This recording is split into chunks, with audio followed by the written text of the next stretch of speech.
Good evening. After 3 days of extremely relevant and stimulating discussions, we now conclude WSDS 2021 with a valedictory session. This edition of WSDS marked 20 years of the platform, and it is a matter of great pride for Terry so many of you could join us for this important milestone. We were delighted to have the Honorable Prime Minister of India, Shri Narendra Modi, inaugurate the WSTS 2021, and he was joined by esteemed speakers who connected with us from across the globe. I now welcome you all to this valedictory session on the collaboration for green growth. I invite Mr. Nitin Desai, Chairman Terry, to welcome our dignitaries and to give his welcome address. To you, sir.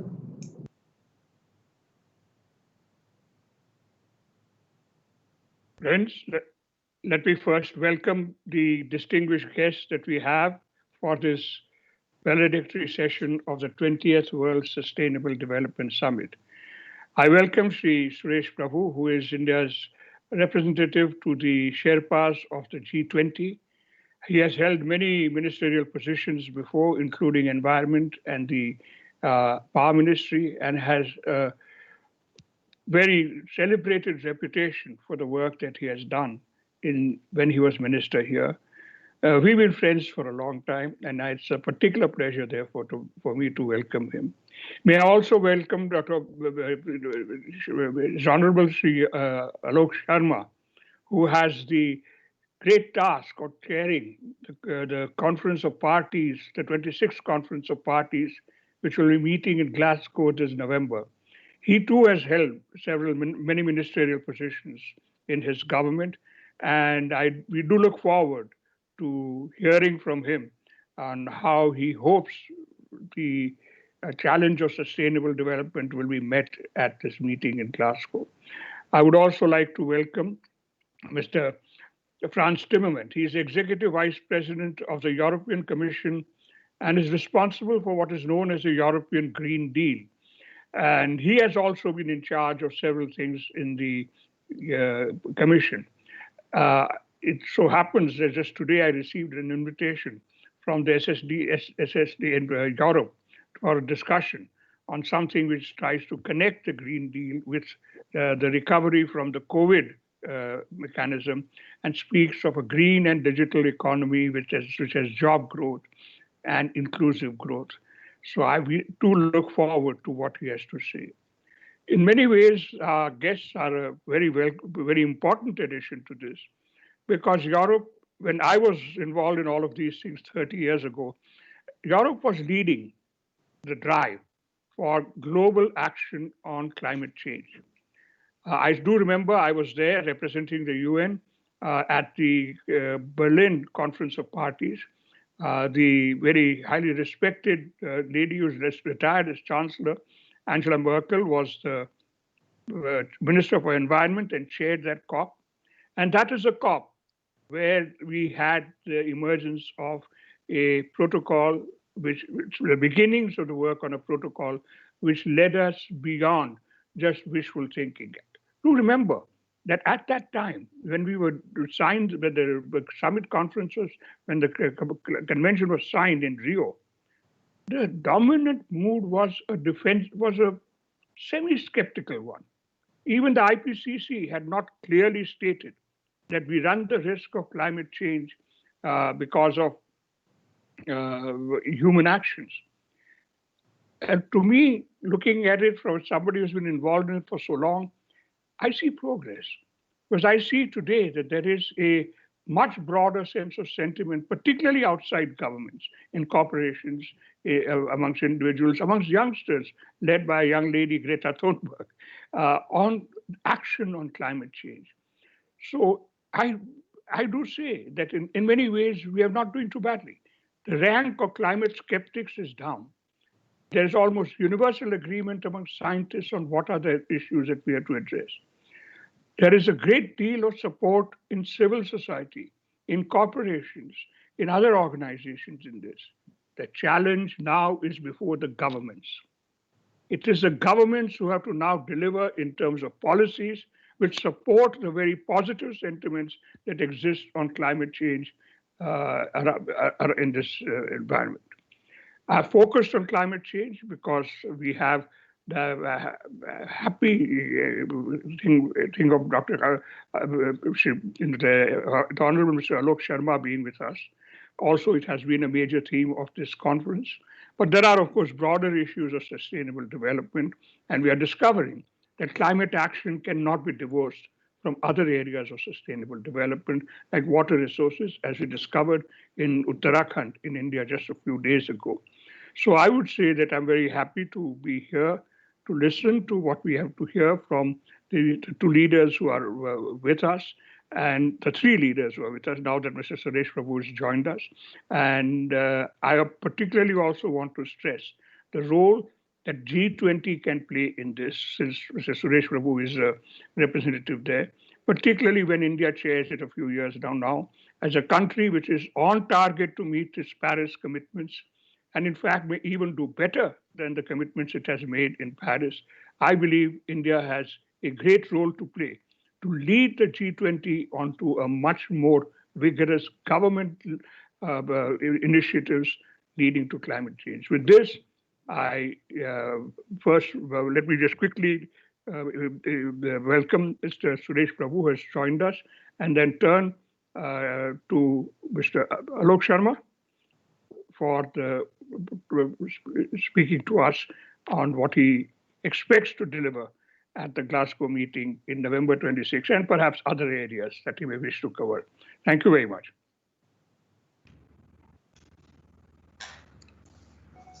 Thank you so much, friends, ladies, gentlemen, honorable guests. Good afternoon from Nigeria. I've been here over the past 24 hours, and I've had a range of productive meetings with the Vice President, other government ministers and civil society on our shared need to act urgently to tackle climate change. And it is an absolute pleasure to be joining you today, and my very grateful thanks to my friend, Dr. Mathur, for inviting me to participate in this very important summit. And I'm also very delighted to be speaking alongside Mr. Frans Timmermans and Shri Suresh Prabhu, both who we know are great champions for climate action. But may I just start first by expressing my deepest condolences for the situation in Uttarakhand. Our thoughts and prayers are for all those who have been sadly affected by this tragedy. As we've heard in the introduction from Swati, today marks the conclusion of the 20th Annual World Sustainable Development Summit. And over those past 2 decades, the world has experienced its hottest 10 years on record.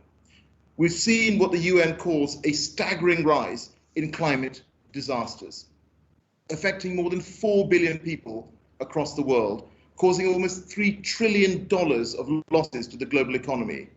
And it is overwhelmingly clear that the climate crisis is impacting all our lives. And that crisis is unfortunately accelerating. But to avoid it getting unimaginably worse, we must act now, and we must act together. We all know that as an international community, we've already agreed what we need to do. In 2015, the world came together and signed up to the Paris Agreement, which established the framework for a clean, resilient global economy. But although progress has been made, we are, unfortunately, not on track to meet its goals. And if we do not change course, the climate impacts that we have already been experiencing will grow into a tragedy of epic proportions. We'll end up seeing entire communities destroyed. We'll see many millions more pushed into poverty. So our aim as the COP26 presidency is to get the world on track to make the Paris Agreement a reality. And this requires countries to act, and to act now, by making robust adaptation plans and policies, by investing in green recoveries, and by committing to net zero. And of course, by announcing aligned nationally determined contributions and policies and plans to get there. Plans like Prime Minister Modi's commitment to generate 450 gigawatts of renewable power by 2030. And NDCs like the UK's, which puts us on track to meet our 2050 net zero target. But we also need action from across society.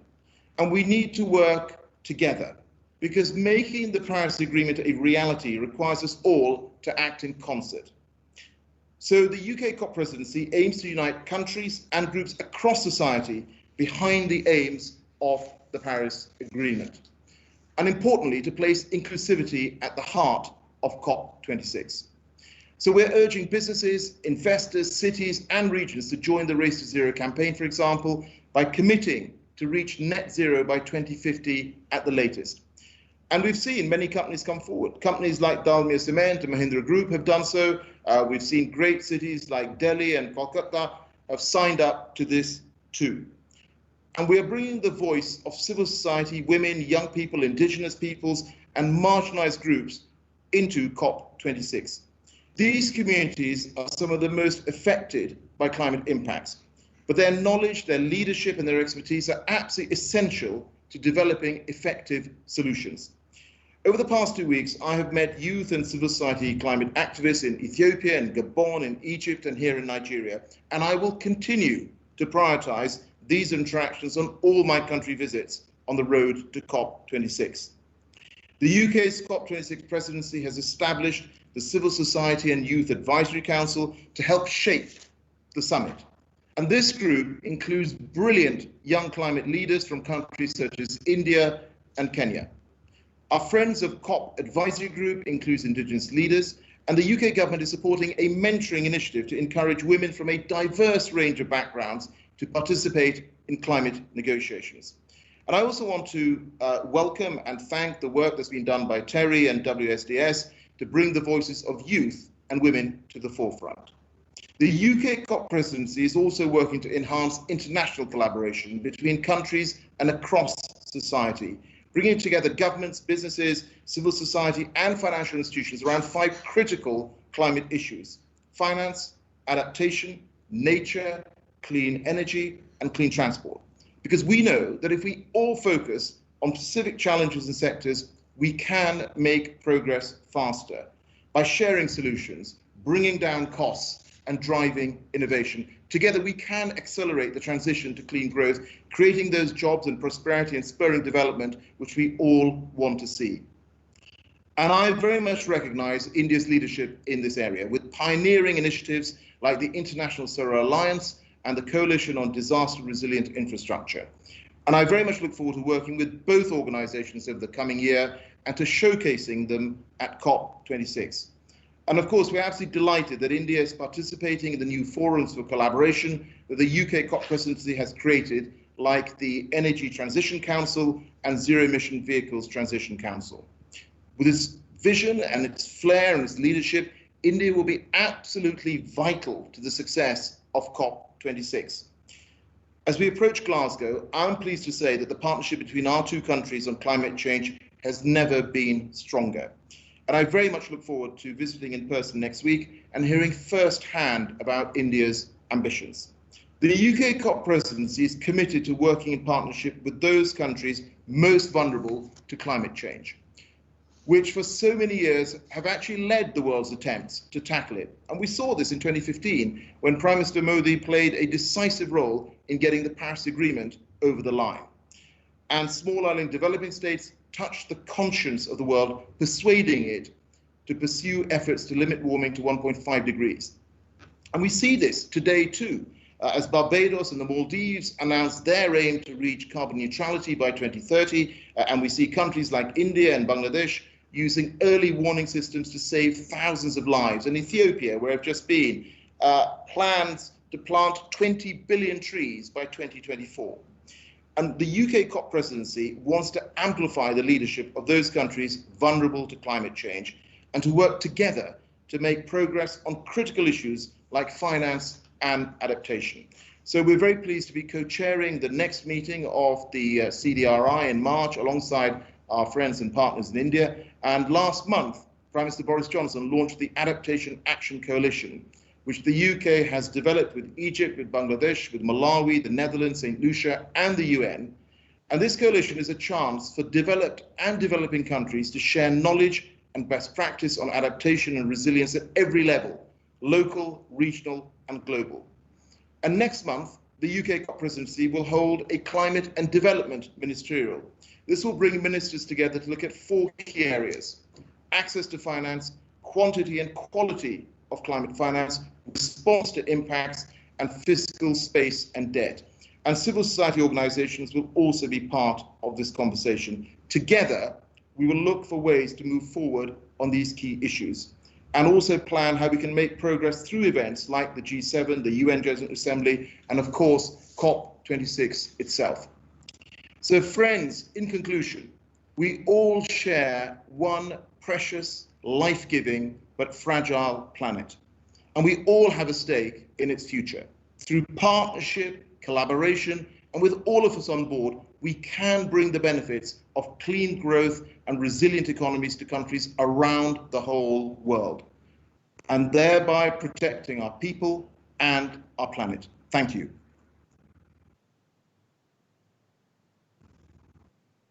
Thank you. May I now invite Mr. Frans Timmermans to speak to us. Thank you very much, and thank you so much for having me today. You know, I've been listening to Alok, and his words are inspiring, and he just gives us the sense of urgency that we need. I've been watching the images coming from Uttarakhand in the last couple of days, and it's heartbreaking. It's heartbreaking to see the devastation, but especially the suffering of the people. And it's very difficult not to link this with the challenges we're facing in terms of climate change and also biodiversity loss. It is very much linked to the way we relate to our natural environment, I believe. And this is sadly not the only tragedy that is happening worldwide because of this. I think this should be a very important lesson to all of us. And we should strongly express our solidarity with the people of Uttarakhand, that they know that they're not alone in this.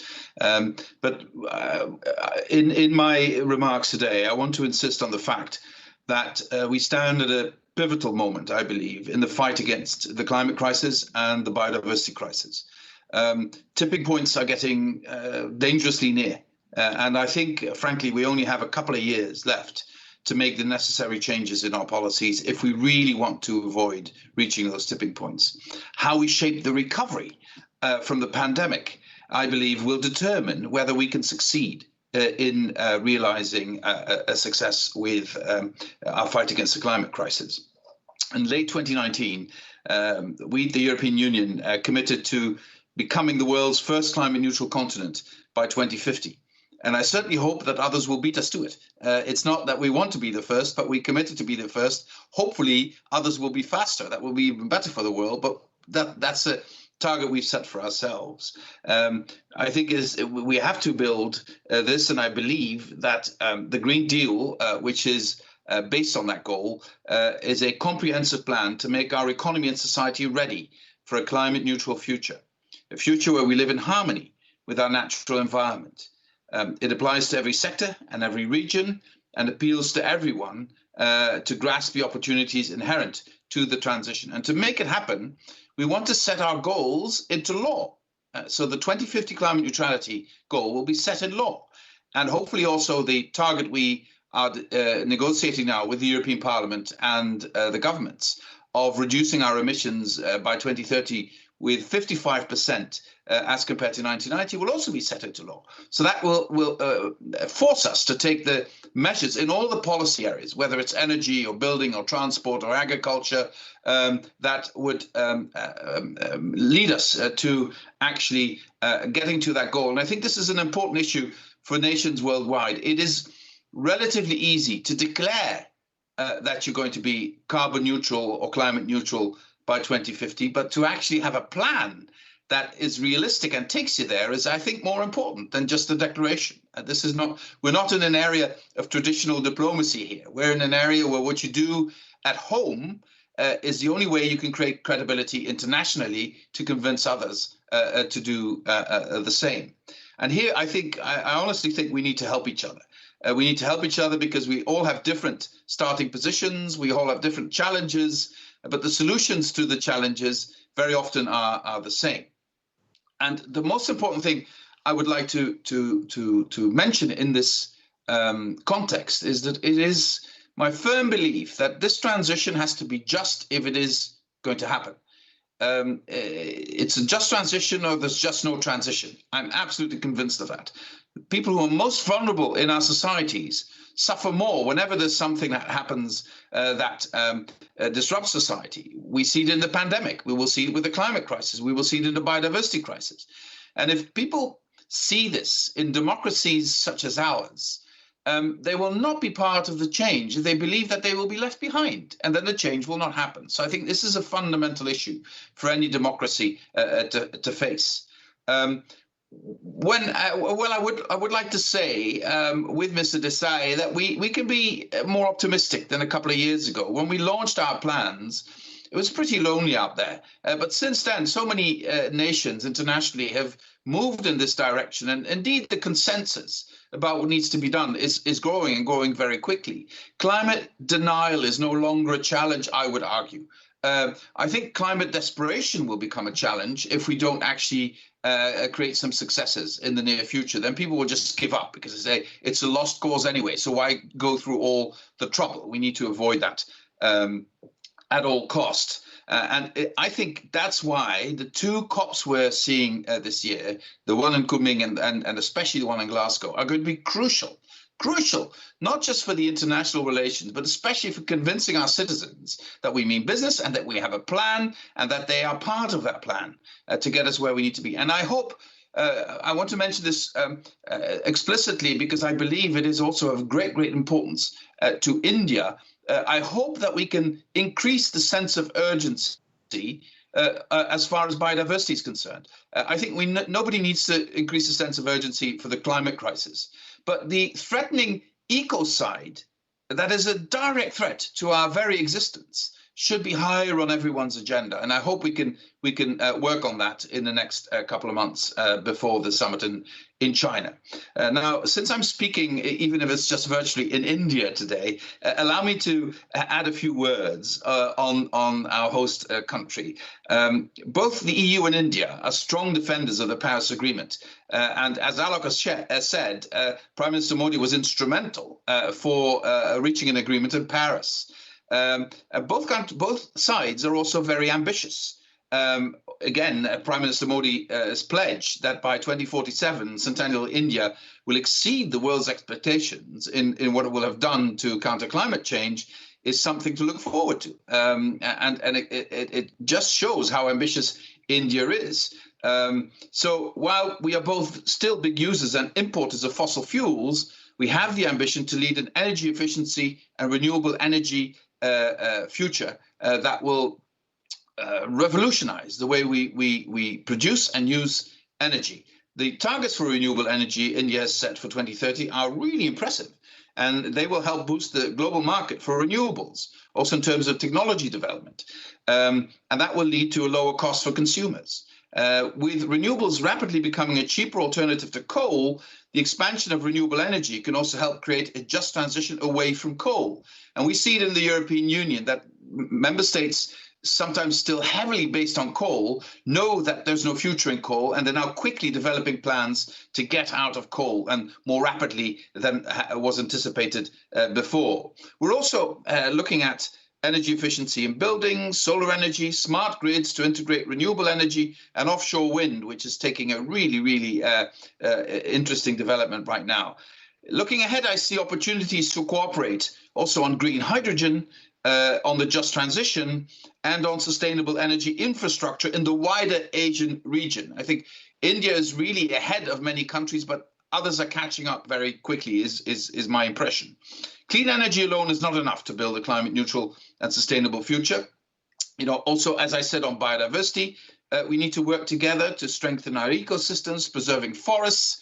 Only a quarter of European forests are actually in good health, which means that 3/4 need to be improved. Our ambition in the next 10 years is to plant 3 billion trees, but we need to do it in a smart way. We need to share knowledge with countries like India, which already have a lot of knowledge in this area, and we need to make sure that we do this in a way that increases our resilience.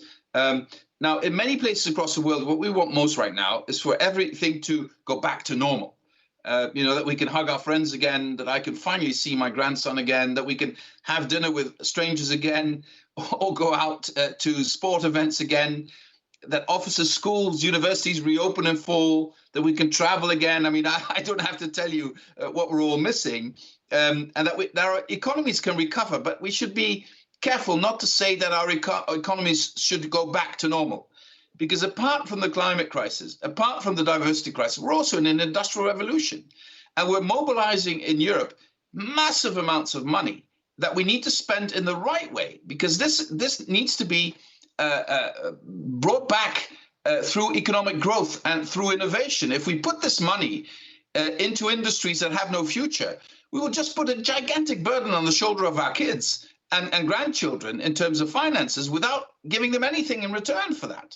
And we need to make sure that we use this time to really innovate our economies at world scale. This cannot be done in one continent. This cannot be done by nations alone. This needs to be done at a world scale. So let us open the gates to green growth and a healthy future for all. And let this be the year where in 10 or 20 years' time, we can tell our children and grandchildren that we set the first steps that took us on the road to real and sustainable recovery. Thank you very much. Thank you very much, Mr. Timmerman.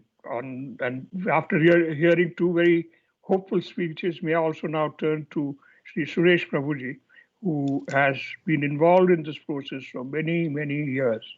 Dr. Suresh Prabhu, I invite you now to speak to us. Thank you. So thank you, my dear friend Nitin. Thank you, Ajay. And I'm very happy to see my another dear friend, the Right Honorable Alok Sharma, I'm going to meet him in the next 2-3 days again in Delhi. And of course, Mr. Franz, thank you for all this. Actually, before I come to this subject, I want to congratulate Terry. They have been doing a wonderful thing in organizing such events and actually bringing together a different kind of opinions on one common platform for achieving a common target. And this has been done so well, so successfully for so many years, now 20 years. So I really congratulate you, and I'm hoping that this itself is going to lead to the kind of collaboration that we need to fight different kinds of environmental challenges. I think this session is basically, though it's a valedictory one, you're focusing on collaboration for green growth, right? That's the title of the session. Actually, it's not the first time we are talking about collaboration. Right from Stockholm or Rio, that was the only reason why we brought everybody together. But it so happens that we are willing to be there on the same common platform, but not willing to act together. And particularly when we have different responsibilities and different obligations and different capabilities, the common action becomes very difficult. But at the same time, without common action, we are not going to achieve anything. And therefore, we really need to find out the best possible way for a collaboration and acting together for a green growth. It is a very good development, though I don't think anybody would have welcomed that development. What happened in 2020, that everything was closed. And because it was closed, suddenly we found cleaner skies, better water, better everything, better environment. So far, those who are doubting whether climate change is human-induced or not, the solution and the answer was already given to them. That because human withdrew, the climate improved. And therefore, today we have another challenge that emanated as a result of that was to fight virus. But we collaborated globally. In fact, Oxford, where my dear friend Alok Sharma is there and I am where I am sitting, we collaborated and we developed one vaccine together. There are other vaccines which are developed in India and other places on their own. But collaboration was a key. So now in future, we want to have that green growth. One collaboration that is necessary, where to withdraw. That is also collaboration. Where to stop. And the other collaboration that is necessary is where to get proactively involved. I can cite about 3-4 areas in which we can work together.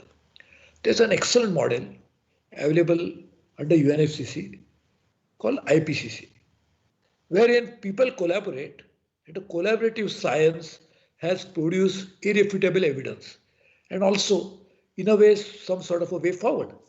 Why not we have kind of IPCC for some of the challenges that the world is facing and where we can have a faster green growth.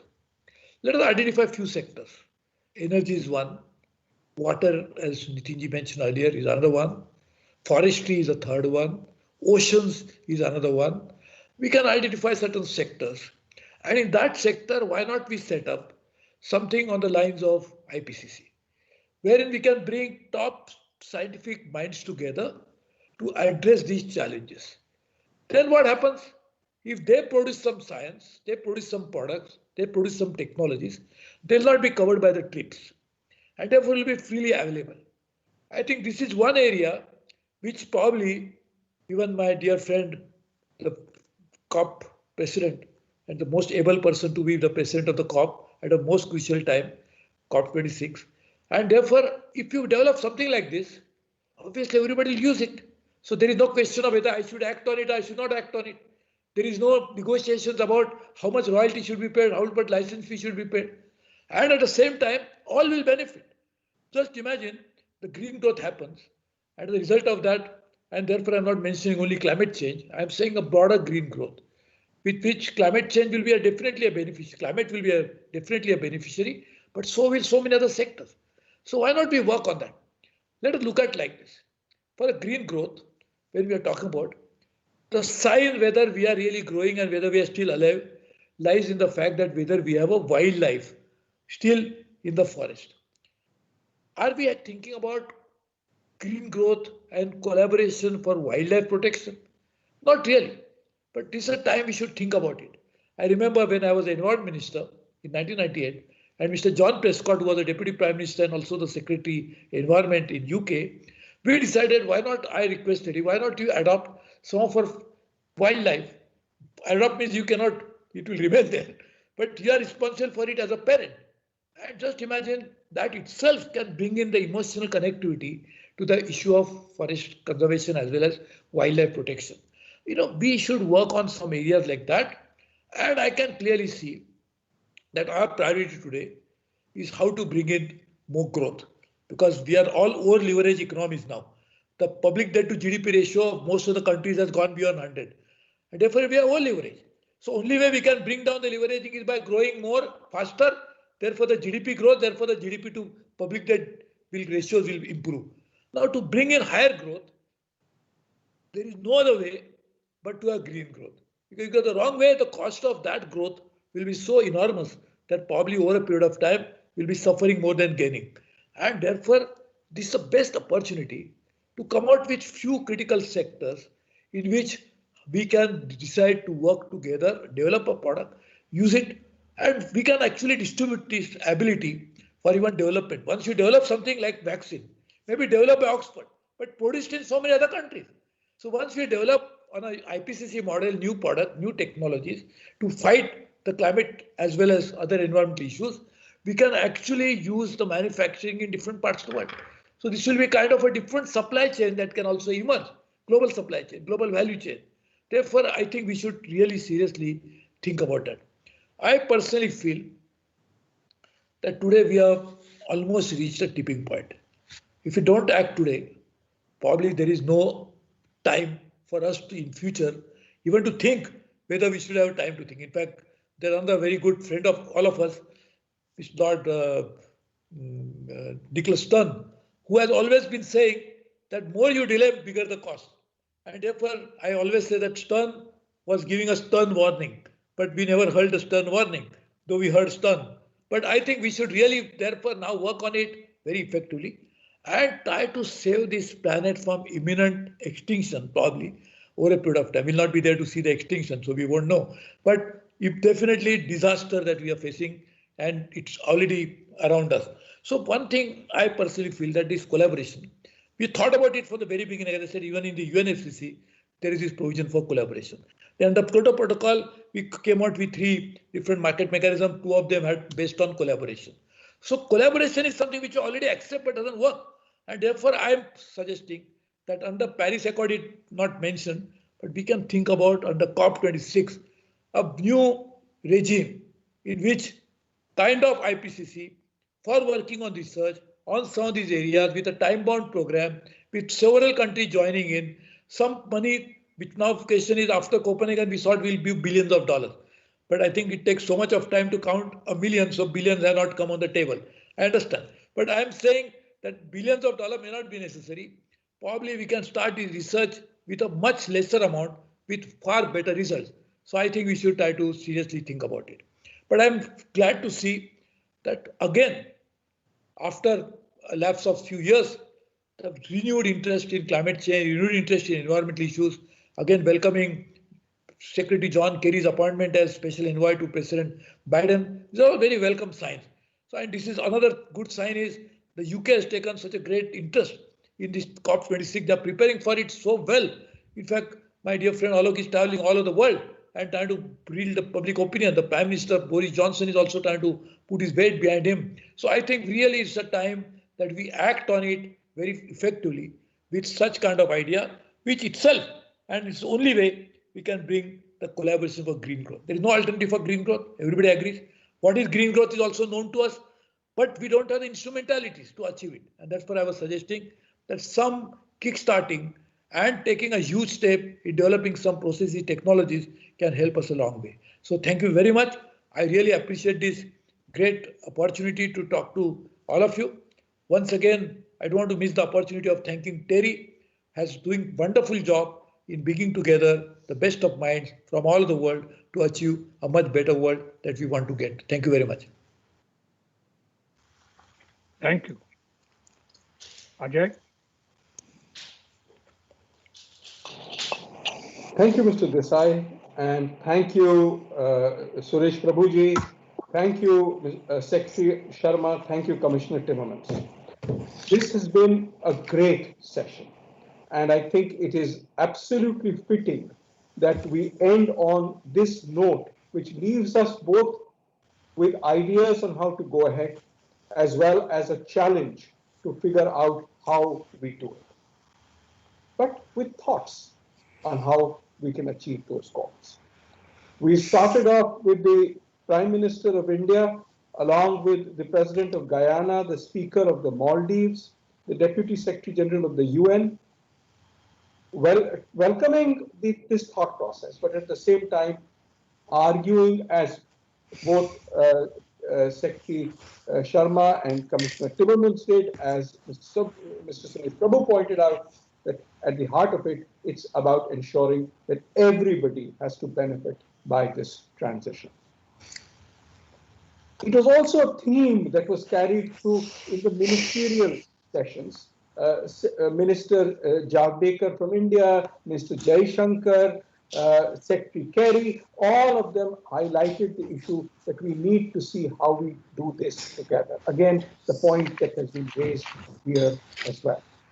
We have been delighted in this 20th World Sustainable Development Summit, which we have dedicated to our founder, Dr. R.K. Pachauri. We had a special session to remember him, but ultimately he is the man who built not only this institute, but also this summit has brought us here. I actually thank everybody for their contributions in helping Pachi build up this institution. At this summit, we had over 30 sets of discussions, over 265 speakers, 6 reports were launched. We discussed a range of issues, energy transition and climate, obviously, but also adaptation and resilience, also clean oceans, the issue of women and youth and how they enter this process is important. You know, one of the things that we noticed this year, and it could very well be because this was an online summit, is how much more the participation of people was. The kinds of ideas that they shared with us through the chats was much more measurable. I also believe it's because of the experience that we have had in the past year with the COVID pandemic and the lockdown, that people are now much more talking about, okay, so what is it that we can do? This is a clear change. We looked at, I think we had over 20 partners, 21 partners, which included the Ministries of Environment, Forest and Climate Change, Mr. Prabhu's former ministry, the Ministry of Earth Sciences, the Ministry of New and Renewable Energy. We've also had bilateral partnerships with the EU, and many, many thanks to the UK, who have been a great partner, Secretary Sharma, the World Bank, the Bloomberg Philanthropies, the Shakti Sustainable Energy Foundation, the European Union, of course, USAID.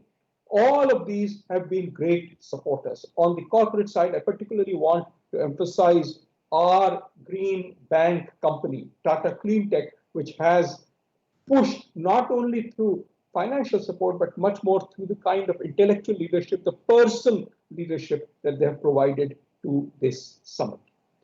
We also have a large number of outreach partners, because whatever we do here, that's not enough. This has to go further. We have to hear also from others. So people like NABARD, the NRDC, the Bengal Chamber of Commerce, IFAT, USIBC, International Energy Agency, the Swiss Development Corporation, SEED, all of these have been our partners as we have moved ahead. One of the things that we have done is we've had 9 events prior to this, 4 with the British High Commission actually, which looked at these issues and brought in the thinking so that they could feed into the thinking at the Sustainable Development Summit itself. This was extremely useful because 1, it broadened the discussion, but 2, it also brought in ideas which would otherwise could have very well been lost.